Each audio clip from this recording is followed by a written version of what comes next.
said in Psalm 86 verse 17, says, show me a token for good, Lord, that they which hate me see it and be ashamed, because thou, Lord, hast opened me and comforted me.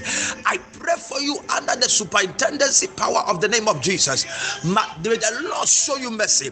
May the Lord show you a token for good in your financial aspect, in your marital aspect, in your dreams and your ambition, in your going out and in your coming in your ministry, whatever thing you have, that certificate you are looking for, that academics you want to excel.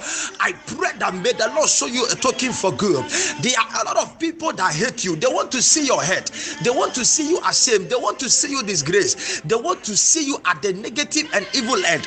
But may the Lord show you a token for good. If nothing has happened to you in this year, if this month you have not yet received anything as a token of the goodness and kindness of God, then I confirm and affirm it to your life this morning that the Lord will show you a token for good.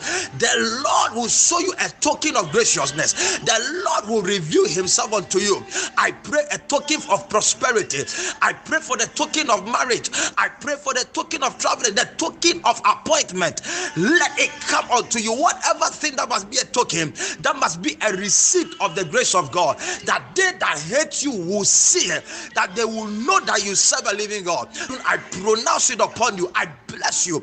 I lift you up. I cause your face to shine, that they that hate you, they should get ready for you. You are about to blow. You are about to be on top. You are about to see you not down there, not in the valley anymore, on top of the mountain, in that office, in that country, whatever that shop you are looking for. I am pushing you into it.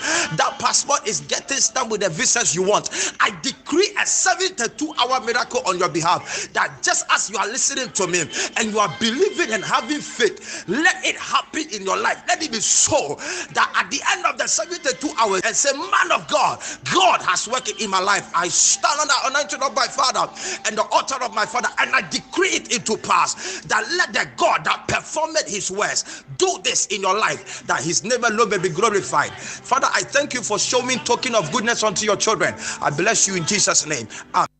In times we deal with Obank have Basia, that is a boom morning show. Now we didn't add a bench elder. Baba Yankopon Islam papa Yankopon Islam dia nkan impo nipo no na dwen ho so de adwuma we ba ha ni pakon ogitum Yankopon Islam se nipa na Baba no pe wa kan sema man papa Omo Yankopon kan ho na de kan ho na yi akere Obuoba manage ma ho fama se ene metumi nya, because my trust every time we a product. To be frank, you are a product that we have to be proud of you. Nyame shira obebre Ghana adisiye Obuoba Ofori Amanfo emamo atin ediba ahinkai 93.3 FM.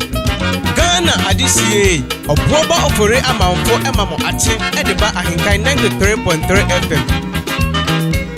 Ghana adisiye Obuoba Ofori Amanfo emamo atin ediba ahinkai 93.3 FM.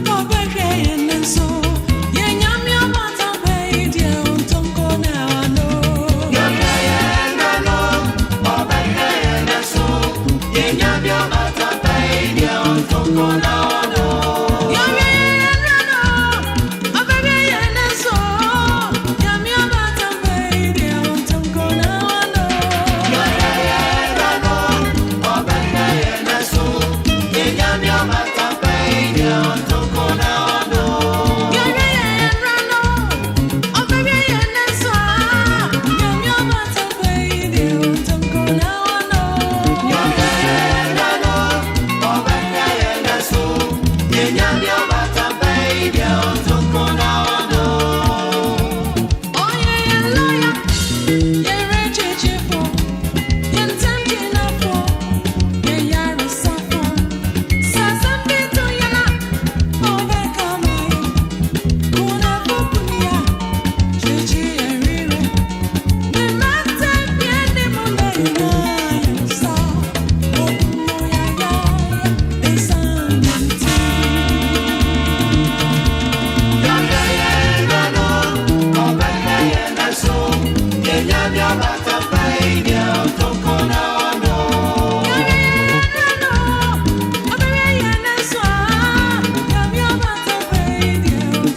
Ghana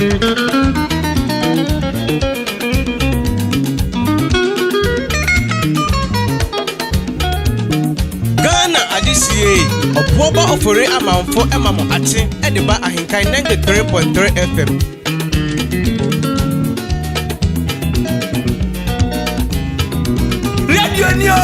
Radio Papa, Abozeke. Thank you.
Nyamio kasa madini na yedi Yewu nyamio kasa madini na yedi Boom boom boom boom boom boom boom boom boom padam pam pam Yewu nyamio kasa madini na yedi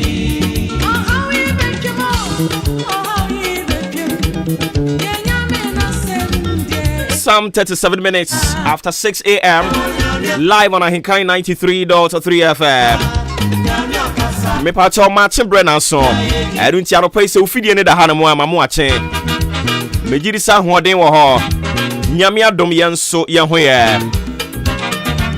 Broadcasting live from our national studios here.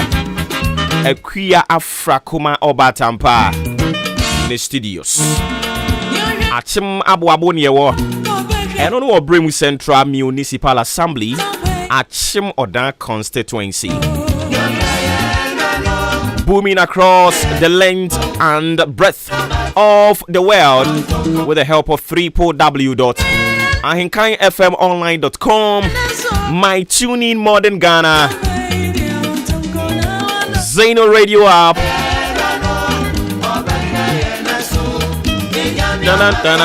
and Ghana Waves app.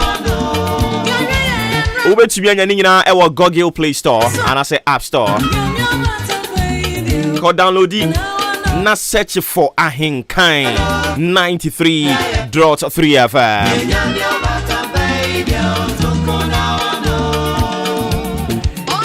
It's a beautiful brand new Tuesday morning. And I pray for God and country.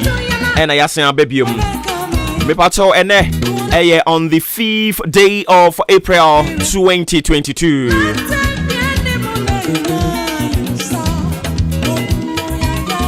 Mejidi se wa sorry. Unyan sorry ya. Ahobra sie muara. Me pacho wa twemu kakra no wa sorry. Na wa kope bibia ye. So ati ase. Kani mampani Jeremiah John Rawlings nyame mfane kransie ono ano kan e o se anomantu a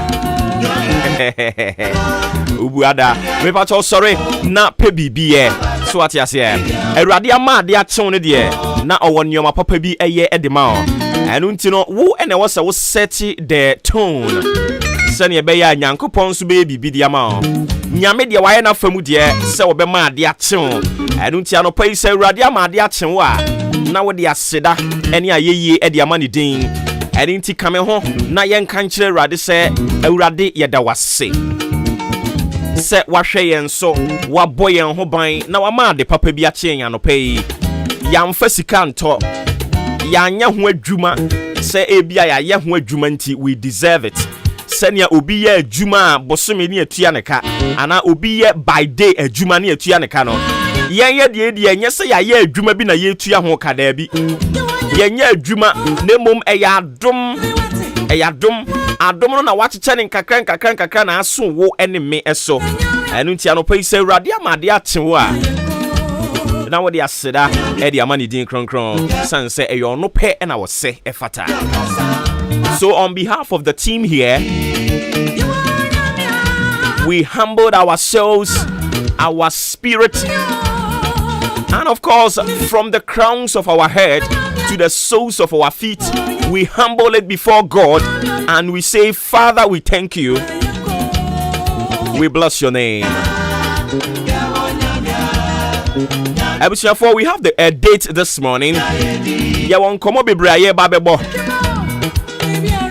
Sunday be Americana for God and country. And internal paying so as usual for God and country. Yeah, baby, yen is pepe.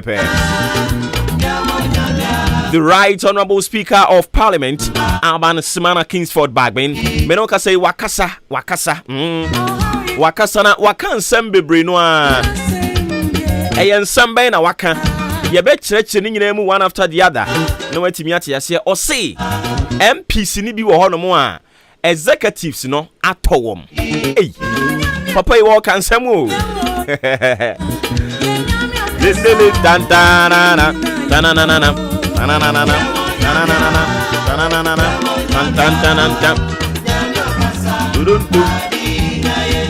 Enya no kwa no waka nsem bebre no a enti the football lovers monso so waka bibi kakra dia fa football ho Ghana ha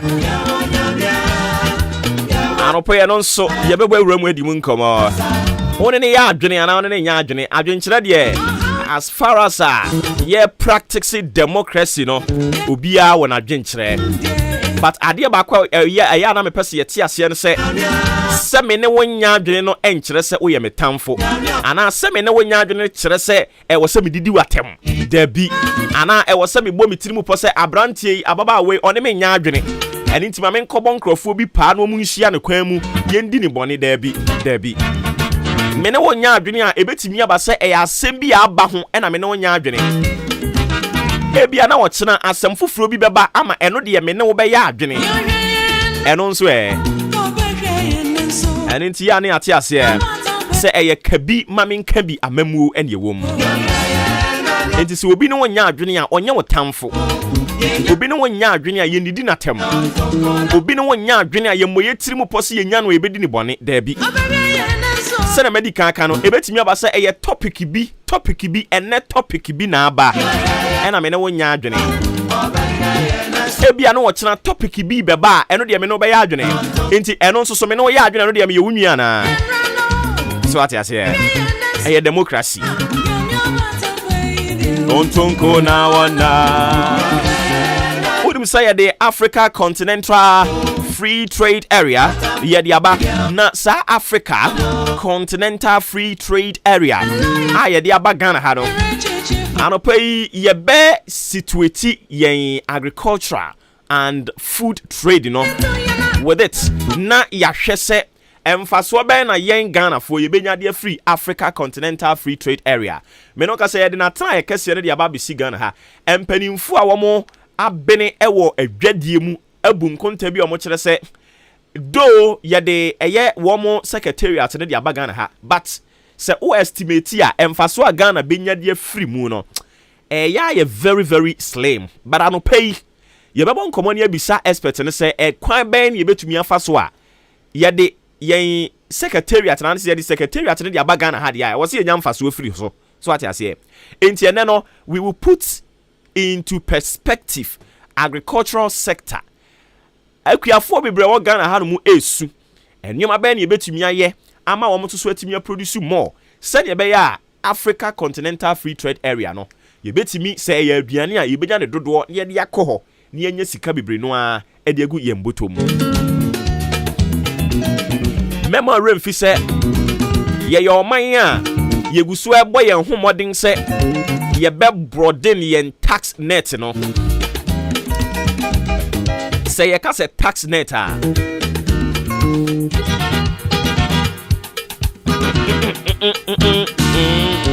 eye sika ye boaboa no nkakra na ye de aboa ma o man chichiri akonanimu unse se wo ba West Africa ECOWAS nkro ni nyina na se aman ni nyina no yen si susudua ye de asi ho no mobroni friend percentage a ye de asi wo se oman bia wo West Africa ha no mo ye de asi wo se ubetumi age to de ama no eye 20% tax to GDP ratio no sa pepepe na ye si ho no mo but oba ye Ghana ha no mo a ye nenam somewhere 18% na je say ye nyandru ho ebi krampo kire say 12% entinya say ye nyandru sa 20% tax percentage na ye si wo say ye betimi a tax to that percent me no ka say Ghana ye de ni nru sa ekwan be na ye betimi afa so a ye be broaden ye tax net na aboa me anya sika bebre no a eno na de 11 de bae nanso 11 no Ghana for dodo no e kire se wo mo gitu manye ye o ma kire botaye a wo mo kire se ye gitu manye ye ebi no mo nso so express opinion say sika ya je so to ba ko de ye nsa anyi biom eni nti 11 no asa sika ya je so to dada eni esen ba beji biom eni nti Ghana for se there bi nanso aban ehodi a different opinion aban kire say sesia no say ye de abefo edi di dwuma ye de ye business no eno na aba be the ish of the moment eno nti sababa ye the ish of the moment there na e was aban no so hwe kwan obefa so a ode nani be kire ho no akwakonye sika kakra de aba be good the national coffers ni atumi aboa ma o man kire na atumi akona nimu opinions no de doso ni nyina kowie se ye pesika de abu ye man no ye pesika de abu ye man no na ye de 11 de aba na Ghana fo bebre no e kire se omo nte ase e de a ene na e wo se ye hwe no security point of view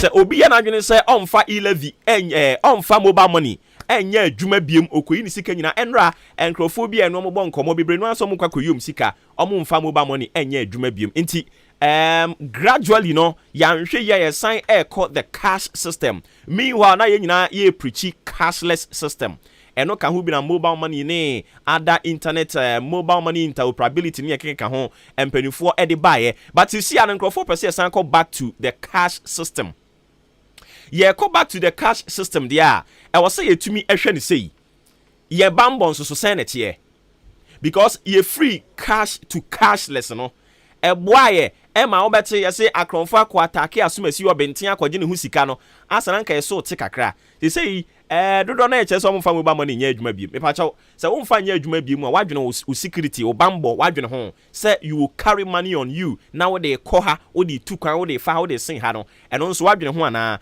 ene ye ne wo mo abene wo bambo ensemu enso betwetwe nkromo say ene yi a dodo na eche say omo mfa mobile money nya adwuma biem no bambo nsem eno so sen ena etie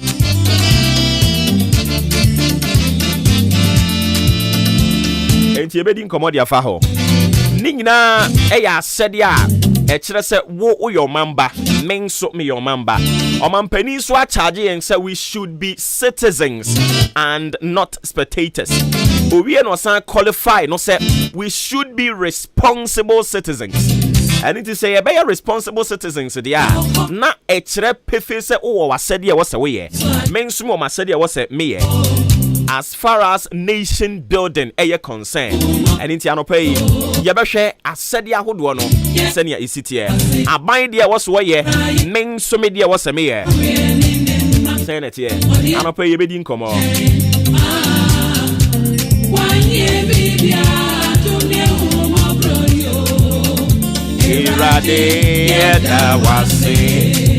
So on behalf of the team, this morning we have a date, and of course the show promises to be one of the intriguing yet exciting, most authoritative, social, political, and current affairs talk show.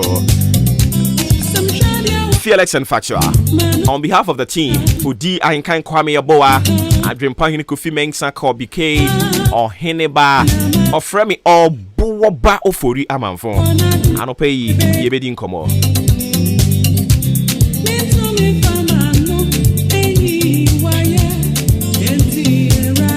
Now, and then so we will do a bit of editorial. Yebeye editorial kakra. So that I say. Yebeye editorial dia fa ekwanya. Ye fa so na ye di almost everything. Ekoso Ghana hanamo e dia ye politics. And into from road, education, economy, and health. To even security ye dia politics. Ebebo Ghana ma Ghana kona nimu ana.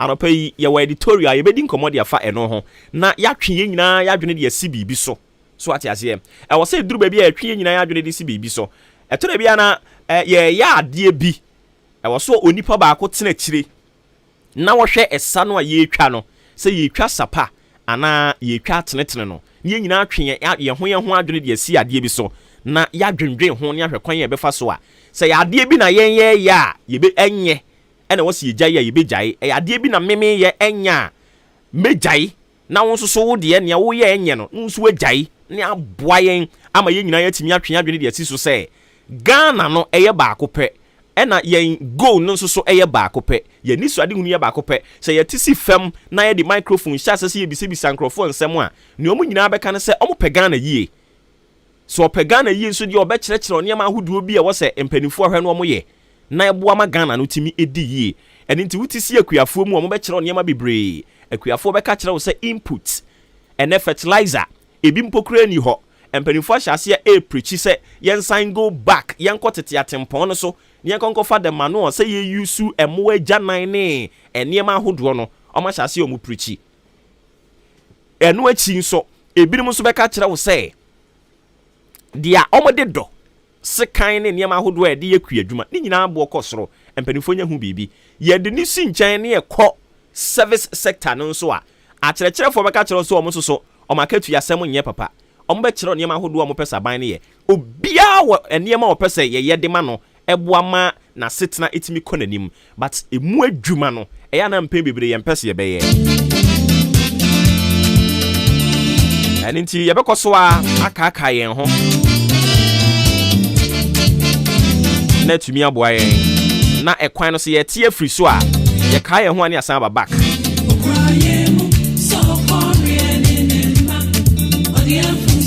Bibacho mami fa wiem bobre nsam na fanto adwumedie ne so mfa ma na eda yi sane ye wiem bobre besia company fo same fanto anim se poe mantem enyina da emiaye ahodo bi wo ho no mo a ensuo no ebe petepete afa ye koye ne mu kakra no a awia no ebe yi ne ti awia ne bebo ebebo ne o kire se awia bebo afa emu ho ba bie no na ewie mu adwo nti apoe mantem miaye ahodo ne bi nso wo kire se onyunu nyo na ade nsa no ensuo ebegugu ewo miaye ahodo ni bi ene nti ya na wa hye nso de ama me wei wiem obrensam ampanimfo a wo mo no mo hwe ewiem nsa kyraye eso ede abase ye mfanto anim ne anopei some 53 minutes after 6 a.m. edin nsa ye Obuoba Ofori Amanfo the Commander General ena ye daso adwenkese ye adwenkese akonwam ye di nkomo me pa cho dwumadi obetimi de wadwen kyerɛ de aba 0594841044 0594841044 obetimi de aba WhatsApp anase normal SMS obe join in wo YouTube anase Facebook ehon so obetimi de adwen kyerɛ de agu ho ebre papa mu ye bekenkan de ama ho abusuafo a wo mo etie yen ewa amanone anopa ye mamu nyina good morning minim sam miaye ne bi wo ho no mo a ade ache wo dada ukọ China say ya ho ade ache nya che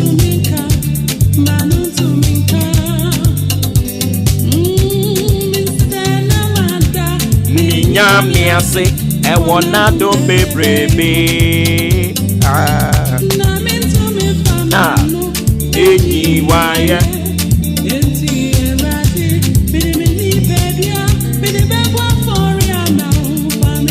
Ghana adisiye Obuoba Ofori Amanfo emamo atin ediba ahinkai 93.3 FM.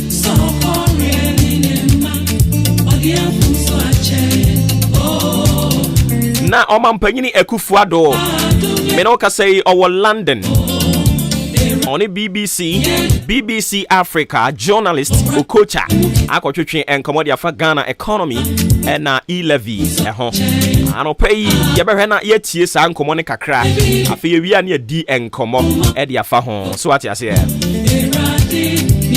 na baby ya duru sisi ya ne dia wada Roma fa Bible no ye wura bosome fufuro mu na se ne de bia ya me ka kire wo se ye wura bosome fufuro mu ya na adwuma wo ho a wo se wo ye yes bosumi bia eba bosumi no ewo ono ane package a wode ba nti se opposition wo hu yie na wo sre wrade adomo a bosumi no ade bia wode ba no ne eye wo mu no utumi fa no adi so eno nti na no aye wura bosumi mu foforo me no mienu ye kan enhiransem ye kan eniam papa adigu ya brabo so but anopai obofo bae no esame ne wunsunya bibi de ba de osi yensre na awurade abasa bosumi wei emra yenso the hand of God se biribi na wohia na bosumi wei a awurade ebasa ene wo se oboho mpaye se ade bi na bosumi ya wura mu yi ode beto akoma so na waboho mpaye fervently de a kire awurade se awurade bosumi wei mu ni me pesa wo yema mini a me pacho ma nya awurade abasa sanse se awurade abasa enya ba wo so a se awurade abasa enya beto wo so a me say enkonimdie ya wo dia enhyira ya wo dia animonyam ena awurade de bedom wo se awurade abasa ba wo so a obesese na nopa awia anwumre nanso so enam awurade basa a eda wo so nti obeyiwu edwa firi ni nyina mu enu nti bosumi April mu if there is something that you have to make it a point to pray about, that should be the hand of the Lord. Me urade abasa na emra so. Sre urade say, I need your hand. I need your hand in my marriage. I need your hand in everything I do. Mi hia wo basa wonsa no, I need your hands. Mi hia wonsa no ewo nioma ahodo a me ye emu. Bompa yesre urade sa because yenim se urade abasa eba obi so a epejane de ni free atechem na ede no asima pom matena bia. Se urade abasa ba obi so a esesa ne din. Se urade abasa ba wo so a ode adansedie de ba na adansedie ne sesa wo din. Na tie Bible say emre bi na yo pani bi ane enam se urade abasa nya ma ne so nti na edin o manfo ne de frɛ no ene Abraham because urade abasa nya ma ne so anopa urade abasa nya ma wo so ene nti nkrofo bi de din bi de frɛ o edin banya wo ye sujani nkrofo bi de din bi de frɛ wo ye bonyini nkrofo bi de din bi de frɛ o se oni adwuma ye ya tu din sa o ya nkobia unko baby a wo de baby unko ade atia nkrofo ebu kam nkrofo ebu faso ni nyina in the name of say wo mo kwa adwuma no wo de woni baby ko ede nti edin bi ene ede frɛ awurade abasa nya ma wo so abra na awurade abasa nya ma Sarah eso no ne efɛ no Sarai but say awurade abasa ba wo so a udin esesa anopai if there is something you must pray fervently about, that should be the hand of the Lord, the hand of God. And in talking kind Bible, the book of Isaiah 49, we are reading the verse 2. Or say, and he hath made my mouth like a sharp sword, in the shadow of his hand hath he hide me and made me a polished shaft, in his quiver hath he hid me, and said unto me, Thou art my servant, O Israel, in whom I will be glorified. Now, or say, and he had made my mouth like a sharp sword. Say, Radiaba Saba Usua. Niawde wano beka bi ade bi a positive, it will happen. Live and call it. Say, Radiaba Saba Usua. Ade bi a okoma be desire. Say, me na we ya me pe. If that thing will complement your life, ebe man ya wo hwehwe won saka. Me say, ebebem. O say, ono no de osase a wodi adanse o. Hwan no. Eye onipa Awurade abasa ba ne so. Nti o say Awurade abasa ba ne so no. Omanam no ye nam. Omanam no ye de en, eye nam se de en afena. O say na oye ma no se afena.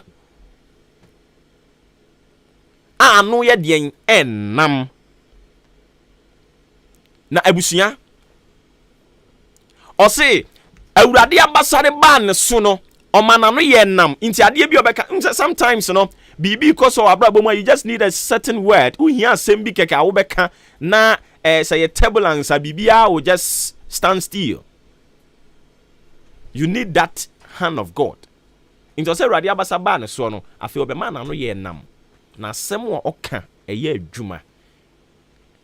Awurade san de ne sie yi ewo ne nsa ne nwunu nase o de ne nsa no kata no so eni nti se Awurade nsa ba wo so a eniema bebre na esie ya hyase ye ne nyame yadom o kina beto aso. But I will walk you through the import of the hand of God.